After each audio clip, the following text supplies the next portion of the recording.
this has been a game changer for me because it has been saving my sleep.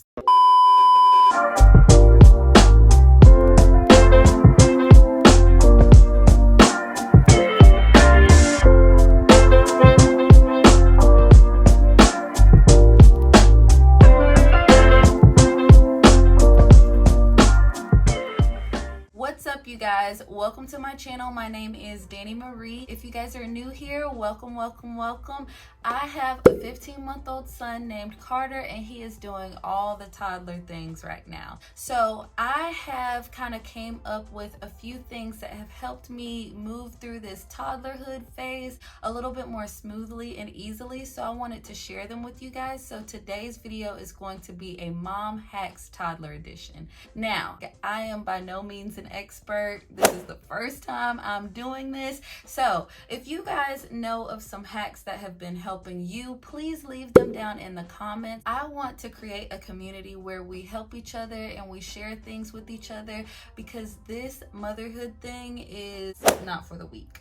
But without further ado, let's go ahead and jump into the video. The first thing I wanted to mention is to have a minimal get ready routine. That means easy hairstyles. That means minimal skincare products, minimal makeup products. When they're younger, it's a little bit easier to navigate because they sleep more. They're more like immobile, as far as like they kind of just stay where they are. You don't have to worry about them trying to get out of the playpen and that kind of thing. But now that they're a toddler, all they want to do is go. They don't have any chill. So it's important that we get our routine down to, I would say, about 15 minutes max. Find products that make you feel like you're 100% put together, but in a very minimalistic way. And then we want easier hairstyles as well. So like updos, box braids, twists outs, curly styles. I don't have to do much with this. I just put some moisturizer in it and I leave it in, and then we're pretty much good to go. I kind of define the curls with some Eco Styler gel, but that's it. Anything that you can minimalize to where you can still feel your best, because as a mom, it's still important that you feel put together. You don't want to go out bummy, because then you feel bummy. So you definitely want to feel put together, but in a very minimalistic way. So my second tip is to pack and restock your diaper bag the night before. Make sure you remember to restock diapers, wipes, clothes. I don't know if you guys are anything like me. I can never find my keys in the morning, or I can never find things that are blatantly in my face. Something that helps with that is making sure I'm prepared the night before.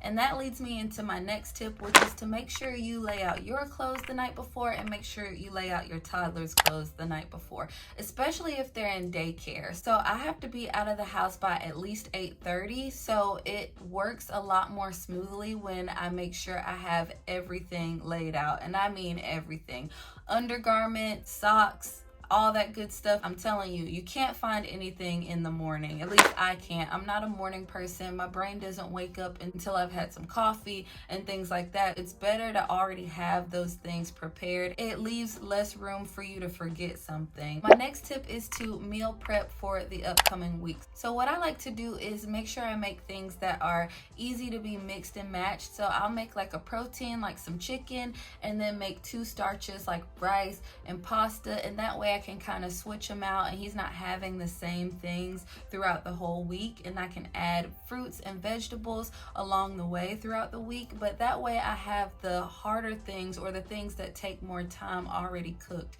and that way I don't have to spend that time when things are more busy throughout the week. So piggyback off the last tip, this tip is to make sure you have easy to go food items in your refrigerator. So sometimes we don't feel like meal prepping. Sometimes things come up. Sometimes you're on your period and you just want to lay in bed. It's good to have things that are already easy to cook and easy to make in your refrigerator, or things that don't even take any time at all. I know sometimes we have this mom guilt, like, oh, they didn't get to eat that healthy and now I feel bad. So try to pick out things that make you feel less guilty. So I know for me, I have some chicken nuggets that are in the freezer that I can easily just pop in the air fryer, and they're plant-based. They're from Whole Foods. They probably still have bad things in them, but they at least make me feel better. So just try to like have things that take very minimal time, because sometimes like I said, things come up and you have to give yourself a break. I know for me,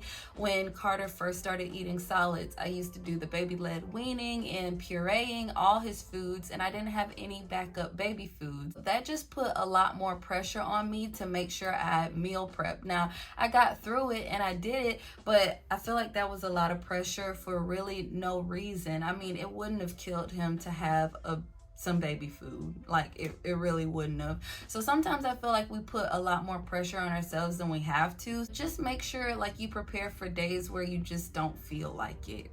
That's okay. Like allow yourself to know that's okay. All right, so this next tip is for people that say they have picky eaters and kids that don't want to try new foods. So the next tip is to eat with your child. So I feel like your kids want to be just like you. They're like fighting for independence. They want to be their own person. So if you're trying to get them to try something new, then have it on your plate as well. I know for me with my kid, like I could have the same thing on my plate as him and he will look at me and be like, aren't you gonna give me some of that? And I'm like, you got the same thing. They literally want to be just like you. So just sit down and eat with them. I can't promise you that they will eat it, but I can say 9 times out of 10 they'll at least try it. So this next tip also has to do with food, and it is to continue to put things on their plate that you know they don't like. So from somewhere, I can't remember where, I heard that you have to offer your child things multiple times for them to even try it. Carter doesn't like apples. He doesn't like apples at all. So I still put it on his plate. Now, I may also add an extra fruit because I know he's not going to eat the apples, but I still put it on his plate. That way it still familiarizes him with the food and he'll be more apt to at least try it over time. This next tip is for people who feel like they have a hard time getting their toddler to brush their teeth. I would say to brush your teeth with your toddler, and to make it fun, like add a song to it. I know for me and Carter, the song is, we're brushing our teeth, we're brushing our teeth, we're brushing, we're brushing our teeth. I'm not a lyricist, but he absolutely loves it. He eats it up. So I would say add a song to it, brush your teeth with them. They're starting to feel like independent. They want to be like more adult-like. So I would definitely say to brush your teeth with them. My next tip is to give simple commands. So I just started doing this with Carter. He's 15 months. So I give him really simple commands like turn on the light, turn off the light, close the cabinet. I'm also trying to get him to associate the right words to things as well. So instead of saying like turn that off or put that away, instead I'll like name the actual thing. So it's helping with language, and then it's also helping him learn to do things as well, and it's building his self-esteem. Like every time he does something and he does it right, I'll say yay, and if he doesn't do it right, I'll help him do it, and then I'll still say yay. So that way it's helping build his self-esteem, and he's learning to do things more independently, and he feels super good about himself. So my next tip is overnight diapers. Now, this has been a game changer for me because it has been saving my sleep. So Carter has been waking up in the middle of the night, wet, cold, because he soaks through his diapers now. But now I've been using overnight diapers, and now he's back to sleeping through the whole night. I have heard people say that they've doubled up diapers at night, but the thing I love about overnight diapers is that they still feel like regular diapers. They're not super bulky, they're just more absorbent. Why don't they just make regular diapers like this? It's a marketing strategy. They're winning. That's all I can say.